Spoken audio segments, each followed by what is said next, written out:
Hello, everyone. Today is Sunday, February 20th, 2022. Nearly 60 rebel fighters neutralized in Mali. This article is taken from the Nigerian newspaper, The Guardian. 8 soldiers and 57 terrorists were killed in clashes at a rebel base in northern Mali where rival jihadist groups, including the so-called Islamic State, are active, the Malian army said on Saturday. Friday's fighting followed an air raid and erupted just a day after France and its allies announced their military withdrawal from the African country. And it's interesting that an air raid was conducted by I'm assuming the Malian, it didn't say specifically, but I'm assuming the Malian military conducted the air raid, which is very important for insurgencies. Um, First of all, aerial attacks, uh, are much superior to ground attacks because of their view of the target is much better than if the forces were on the ground. And aerial um, ammunition is very powerful as well. So this is good to see, and this is aerial attacks are very important for fighting insurgencies. And I was reading recently, today actually, an article. I think it was from a French paper, and a Malian businesswoman was saying that the junta is going to have to make an agreement with the insurgents because it does not have uh, aerial support or it doesn't have the ability of aerial attacks. But it's saying here, a day after the French left, that they conducted an aerial raid on insurgents.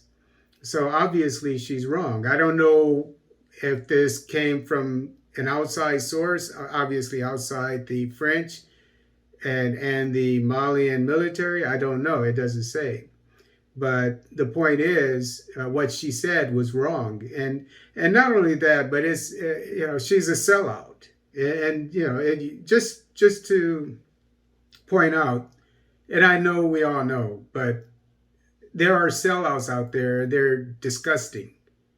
This Malian woman, businesswoman, reporting or telling a French newspaper that the junta is going to have to make an agreement with the insurgents, which is obviously not the case. At least it doesn't seem like it to me.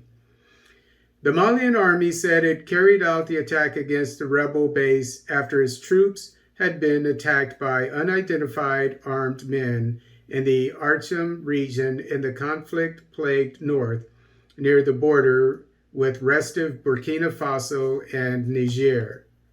And it should be noted that Niger, in case you didn't know, just invited the French forces that got kicked out of Mali to operate near the border of Mali. And so this attack happened, fortunately, in that area. And I hope many more attacks happen in that area because I don't trust the Nigerian, the president who's Arab. I don't trust an Arab being the head of state of a sub-Saharan African nation, or any African nation for that matter, but that's a story for another day. 8 soldiers died, and so we lost 8 soldiers, and 57 armed rebels were neutralized in the ensuing violent clashes, the army said. Mali, a landlocked nation of 21 million people, has struggled to contain a brutal jihadist insurgency that emerged in 2012. In case you didn't know, after the war in Libya that the U.S. started, and the weapons from that war went down south to sub-Saharan Africa. In case you didn't know, before spreading to neighboring Burkina Faso and Niger. Thousands of soldiers and civilians have been killed, and 2 million people have been displaced by the Sahel wide conflict, of which Mali remains the epicenter. Which is good because the Malian junta, along with his partners, should take care of this insurgency within a year or so. I'm hoping. And if it's the epicenter, then most of the insurgents will die there. That's what I'm hoping for. About 40 civilians believed to be loyal to rival jihadist groups, according to local sources, have been killed this week in the same area where the incident on Friday occurred. And I almost reported this, but I didn't. But it was basically a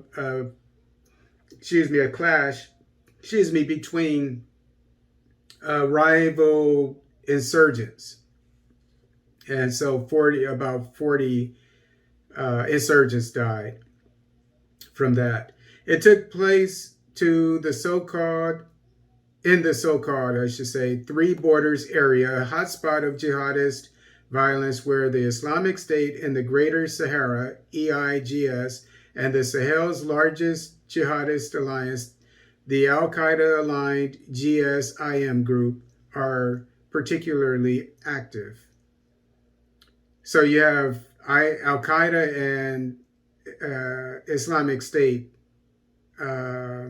offshoots operating in that area. The Mali army said it had all the way down into sub-Saharan Africa. How did that happen? The Mali army said it had been looking for terrorist sanctuaries in the area.